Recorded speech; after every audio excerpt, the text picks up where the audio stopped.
तो चलिए सीधा पॉइंट पर आते हैं। हमारी जांच में ना कुछ बहुत ही चौंकाने वाले सुराग हाथ लगे हैं। और मजे की बात यह है कि पहला सुराग उन आंकड़ों में ही छिपा है जो पहली नजर में तो बहुत मजबूत दिखते हैं, लेकिन असल में एक बड़ी कमजोरी की तरफ इशारा कर रहे हैं। पहली नजर में ये आंकड़ा देखिए, 72,000 करोड़ रुपए की टोटल खरीद बिक्री। कोई भी इसे देखकर यही कहेगा कि अरे वाह, बाजार में तो जबरदस्त एक्शन है, खूब पैसा लग रहा है। लेकिन असली खेल इस नंबर के पीछे छिपा है। और ये है वो सच्चाई। 72,000 करोड़ रुपए के भारी भरकम लेन देन के बाद बाजार में असल में नया पैसा आया कितना? एफआईआईज की तरफ से सिर्फ 29 करोड़ और डोमेस्टिक फंड्स की तरफ से 250 करोड़, मतलब कुल मिलाकर सिर्फ 279 करोड़। ये तो ऊंट के मुंह में जीरे वाली बात हो गई। इसका साफ मतलब है कि ये कोई असली खरीदारी नहीं थी, बस एक हाथ से दूसरे हाथ में माल घुमाया जा रहा था। बाजार में कोई नया और मजबूत भरोसा नहीं दिख रहा था। और इसी से हम इस नतीजे पर पहुंचे कि ये जो खरीदारी थी ना, वो मजबूती वाली नहीं बल्कि मजबूरी वाली थी। ये वो खरीदारी नहीं है जो दिल से मार्केट के भविष्य पर भरोसा करके की जाती है। नहीं, ये वो सौदे हैं जो शायद किसी पुरानी पोजीशन को एडजस्ट करने या किसी और वजह से करने पड़ रहे हैं। इसमें कन्विक्शन, मतलब वो जो दृढ़ विश्वास होता है ना, वो बिल्कुल गायब था। ये कॉन्फिडेंस की कमी तब और साफ हो गई जब एक बड़ी ट्रेड डील जैसी पॉजिटिव खबर आई। उम्मीद थी कि चलो अब तो बाजार में जोश आएगा, एफआईआईज खरीदारी करेंगे। पर हुआ क्या? एफआईआईज ने बस एक दिन, वो भी थोड़ी सी खरीदारी की और बस शांत हो गए। ये एक बहुत बड़ा सिग्नल है कि वो फिलहाल बाजार को ऊपर ले जाने के मूड में बिल्कुल नहीं है।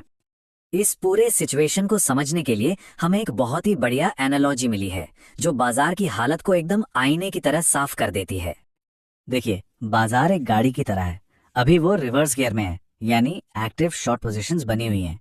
अब गाड़ी को आगे बढ़ाने यानी फॉरवर्ड गियर में डालने से पहले उसे रिवर्स से न्यूट्रल में लाना पड़ता है। बाजार के लिए न्यूट्रल का मतलब है अपनी शॉर्ट पोजीशंस, यानी मंदी के सौदों को काटना। लेकिन यहाँ तो गाड़ी न्यूट्रल तक आने में ही हाँफ रही है, फॉरवर्ड की तो बात ही छोड़ दीजिए। और ये आंकड़ा हमारी बात को एकदम पक्का कर देता है। एफआईआईज की लॉन्ग पोजीशंस यानी बाजार में तेजी के सौदे सिर्फ 19% के निचले लेवल पर हैं। सिर्फ 19%। इसका सीधा मतलब है कि 81% पोजीशन मंदी की तरफ इशारा कर रही है। ये बाजार में एक गहरी निराशा की भावना को दिखाता है। एक जमाना था जब हम सब मानते थे कि सोना सबसे सेफ है, लेकिन आजकल सोने और चांदी में इतनी जबरदस्त उथल पुथल मची है कि पुरानी कहावतें मजाक लगने लगी हैं। अब तो हालत ये है कि जिसने सोना खरीदा है उसकी रातों की नींद हराम हो गई है। और ये डर सिर्फ कमोडिटी बाजार तक नहीं रुकता। जब ट्रेडर्स को सोने चांदी में भारी नुकसान होता है तो उन्हें उस घाटे की भरपाई के लिए कहीं और से पैसा निकालना पड़ता है। और वो पैसा अक्सर कहाँ से आता है? शेयर बाजार से, अपनी अच्छी स्टॉक होल्डिंग्स को बेचकर। इस तरह एक बाजार का डर दूसरे बाजार में आग की तरह फैल रहा है।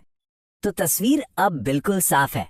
बाजार किसी एक वजह से नहीं गिर रहा, ये एक परफेक्ट स्टॉर्म जैसा है।